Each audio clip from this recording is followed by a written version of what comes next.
The first major casualties of the CSGO cheating scandal are pulled out of an ESL major tournament and replaced with new teams after the implosion of scandal-ridden MIBR and Hard Legion. Plus, Riot announced their first major for Valorant, and will 100 Thieves be competing in it? And will a bubble for CDL work next year? Scump and HexZ debate it all, coming up today on The Breakdown.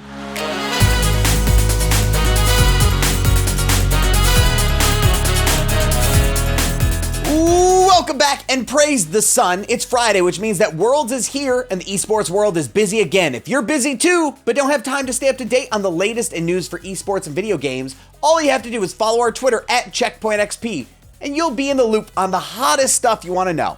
We publish new content every day, so hit that subscribe button to get it fresh to your subscription feed. Now, let's jump into the news. CSGO cheating scandal fallout leads to teams removed from IEM New York.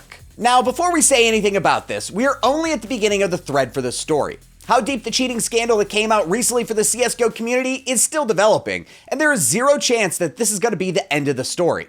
But we are finally starting to see some actual punishments handed out by the ESL that will have consequences for teams. After MIBR imploded because of a scandal that accused professional CSGO teams, just how many we're still not sure of using a bug in the game that allowed coaches to move their camera around the map during a game of Counter-Strike, leading to an unfair advantage. And now the ESL has announced that both MIBR and Hard Legion will no longer be eligible to compete in the upcoming IEM New York tournament, being replaced by Chaos EC and the winner of a tiebreaker match between Invictus and HellRaisers, the teams that finished 5th and 6th in a closed qualifier. This all follows the MIBR coach Dead being caught using the bug in both ESL 1 Road to Rio and CS Summit 6 events earlier this year and last, until he was released along with their stars Fur and Taco, which really set MIBR up for, well, this. And IEM New York had other teams suffer issues with competing, and not even directly related to the cheating scandal. Gen G, Swole Patrol, and Yeah all decided against participating for what they said were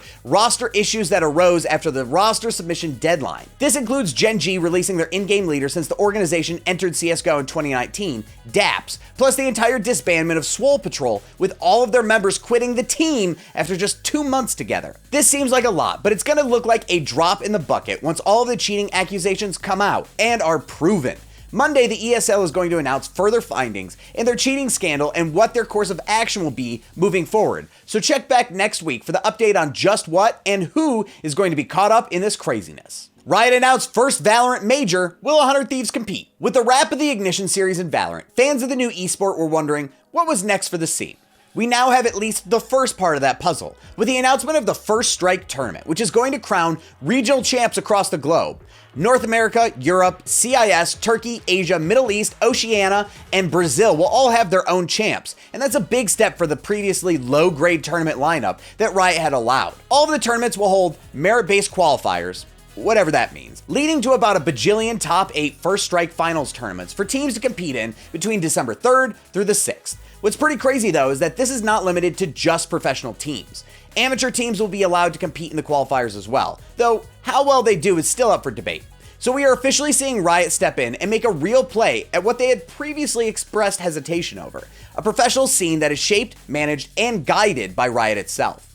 How will this play out? It's still to be determined, but since it's a tournament series being put on by Riot, it seems to hold a little more weight than some of the other Ignition series events that have been taking place. How much more weight? Enough that it's now a deadline for some professional teams that were still in rebuild mode to get their act together quickly, like the burgeoning 100 Thieves squad.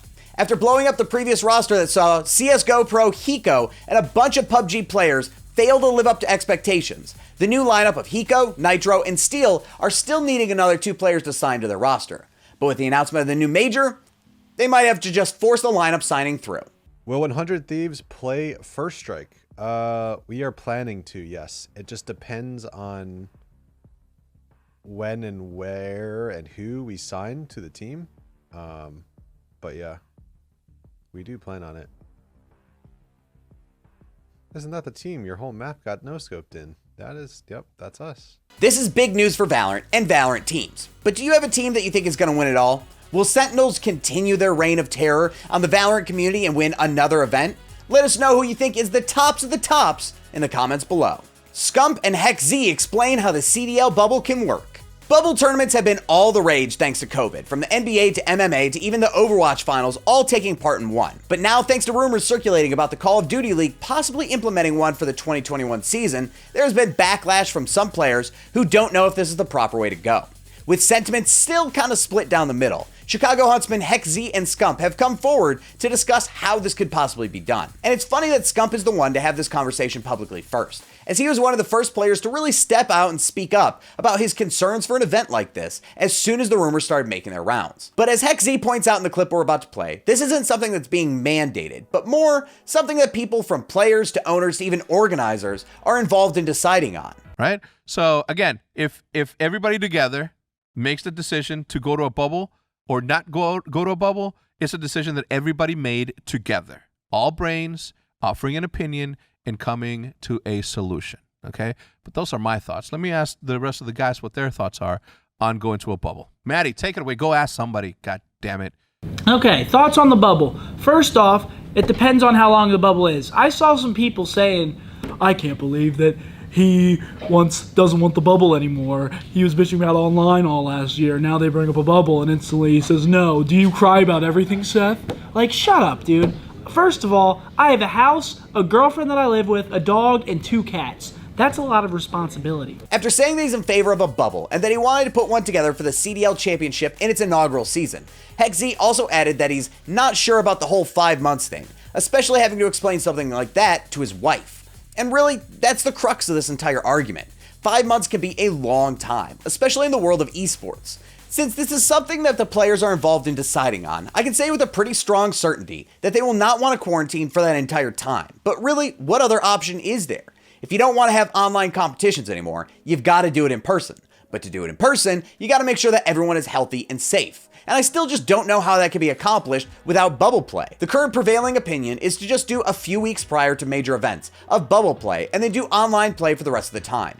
Do you think that this is a fair split? Are you in favor of the bubble? Tell us on Twitter at CheckpointXP. That's it for the news today. Thanks so much for hanging out with us. We are always posting brand new content right here on our YouTube channel. But did you know that Checkpoint XP is the only syndicated radio show in over 70 cities across the US and Canada that talks exclusively esports and video games? If you go to our website at checkpointxp.com, you can see where we're airing and if we're in a city near you. My name's Weirdbeard, and I could not possibly care less about Amazon launching a cloud gaming service.